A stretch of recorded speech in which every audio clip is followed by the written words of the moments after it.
صفائی کی مشینوں کا بھی وہ واویلا اس لیے کر رہے ہیں کہ انہوں نے جس بندے کو ٹینڈر ملا ہے، جنہوں نے بڈ جیتا ہے، اس سے انہوں نے 5 کروڑ روپے کمیشن مانگا ہے. یہاں پہ تو کمیشن کے بغیر، ان کی تو شروع سے روایت رہی ہے، وہ کمیشن کے بغیر تو کوئی کام کرنے دیتے نہیں ہیں اور نہ ہی کسی کا کام ہونے دیتے ہیں. تو یہ ایم آر آئی کا بھی شور شرابہ اسی چکر میں ہو رہا ہے کہ جھوٹ بھی اتنی ڈٹائی سے بولو کہ لوگوں کو سچ لگنے لگے. تو 2 دن پہلے ہمارے بھائی ہیں، ہمارے لیے بڑے قابل احترام ہیں، لیکن انہوں نے جس طرح کی پریس کانفرنس کی، جس طرح کے اس میں جھوٹ بولے گئے، تو لامحالہ پیپلز پارٹی کو بھی پھر اپنا جواب دینا ہم نے ضروری سمجھا، اس لیے کہ موصوف یہ کہتے ہیں کہ اس حکومت کی سب سے بڑی بینیفیشری جو ہے وہ پاکستان پیپلز پارٹی ہے.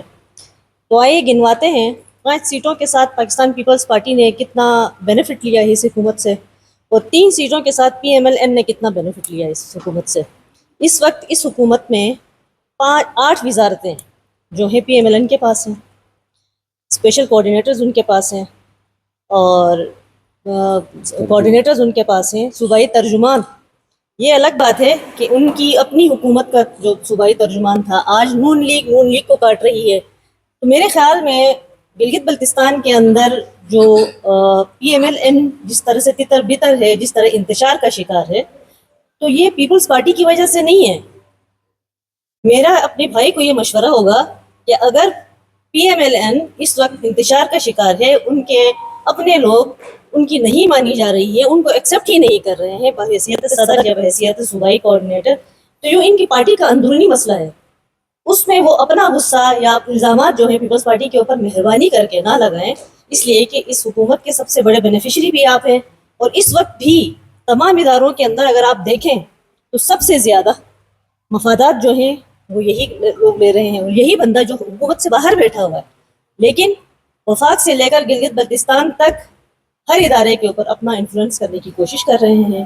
اور جس کا منہ بالتا ثبوت آپ سب کے سامنے ہے، گواڑی پروجیکٹ. اور میرے بھائی اس بات سے بھی انکار کر رہے ہیں کہ وہ اس پروجیکٹ کے اوپر یا اس پروجیکٹ کو ڈیلیٹ کروانے میں ان کا کوئی کردار نہیں ہے. خیر وہ تو فیکٹس اینڈ فگرز ہمارے سامنے موجود ہیں کہ یہ جعلی لیٹر تھا یا کچھ اور تھا. کسی جعلی لیٹر کے اوپر اگر فیڈرل لیول کے اوپر کوئی کمیٹی جو ہے اس طرح کی رپورٹ دیتی ہے تو بڑی حیرت کی بات ہے. اس پہ پھر بہت بڑے لیول کے اوپر انکوائری ہونی چاہیے. اور جہاں تک گلگت بلتستان حکومت کی بات ہے، تو گلگت بلتستان کی حکومت میں اس وقت اگر کچھ غلط ہو رہا ہے تو وہی صوبائی ترجمان جو ان کی حکومت کے ان کی گن گایا کرتے تھے، آج وہی گھر کے بیدی لنکا ڈھا رہے ہیں. جنہوں نے ان کے ساتھ کام کیا آج وہی کہہ رہے ہیں کہ حفیظ الرحمان کے دور میں ٹھیکوں میں کس طرح کی کرپشن ہوئی، کس طرح کی بندرباٹ ہوئی، کس طرح سے کمیشن پہ ٹھیکے دیے گئے، وہ ساری چیزیں تو آج ان کے اپنے لوگ کہہ رہے ہیں، پی ایم ایل این کے اپنے عہدیدار کہہ رہے ہیں، ان کے اپنے لوگ کہہ رہے ہیں. تو پیپلز پارٹی جو ہے وہ پیپلز پارٹی کی شہرت سے یا پیپلز پارٹی کے اندر جو ایک اتفاق پایا جاتا ہے ورکروں سے لے کے قیادت تک، اس کی اگر کسی کو کوئی تکلیف ہے تو اس تکلیف کا ازالہ پھر ہماری طرف سے ممکن نہیں ہے. تو اس تکلیف کا ازالہ صرف یہ ہو سکتا ہے کہ پھر اپنی پارٹی کے اندر اتفاق و اتحاد پیدا کریں، اپنی پارٹی کے اندر اپنی جو گریپس ہے وہ مضبوط رکھیں. اگر نہیں کر سکتے ہیں تو پھر یہ سوال جو ہے ان کو ان کی قیادت کو کرنا چاہیے. باقی پیپلز پارٹی کا اس میں میرے خیال سے ہم سب کا خیال یہ ہے کہ اس میں پیپلز پارٹی جو ہے وہ کسی طرح سے ان کی پارٹی کے اندر انتشار کا جو سلسلہ ہے وہ نہ پیپلز پارٹی نے شروع کیا ہے، نہ پیپلز پارٹی اس کو ہوا دے رہی ہے. یہ سب ان کی اپنی پالیسیز ایسی ہیں جس کی وجہ سے ان کے اپنے لوگ جو ہیں وہ منتشر ہو چکے ہیں، یا ان کے اپنے لوگ جو ہیں. آخر بندے کو پھر اپنی ذات سے بھی سوال کرنا پڑتا ہے کہ آخر ایسی کیا چیزیں ہیں جس کی وجہ سے پارٹی کے اپنے لوگ، پارٹی کے ٹکٹ ہولڈرز جو اسمبلی کے اندر بیٹھے ہوئے ہیں، اگر ان کو کوئی تحفظات ہے تو آپ بلائیں اپنی پارٹی کے اندر ان کے تحفظات دور کریں. یہ ہمارا کام نہیں ہے، یہ آپ کا کام ہے. لہٰذا اپنا جو پارٹی کے معاملات کا جو گند ہے وہ پیپلز پارٹی کے اوپر نہ ڈالیں.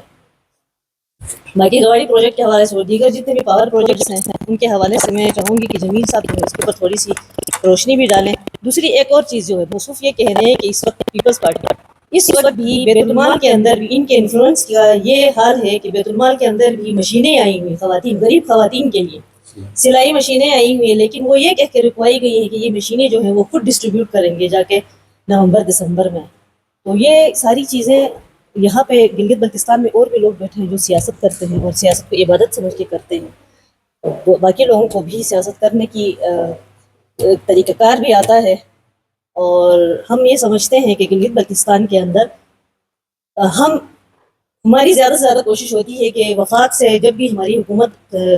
وہاں پہ اقتدار میں ہوتی ہے تو گلگت بلتستان کے لیے کوئی نہ کوئی ایسا بڑا پروجیکٹ آیا، کوئی نہ کوئی ایسی یہاں کے لوگوں کے حوالے سے ہم نے کبھی بیک ڈور سے جا کے سازشیں کر کے گلگت بلتستان کے اندر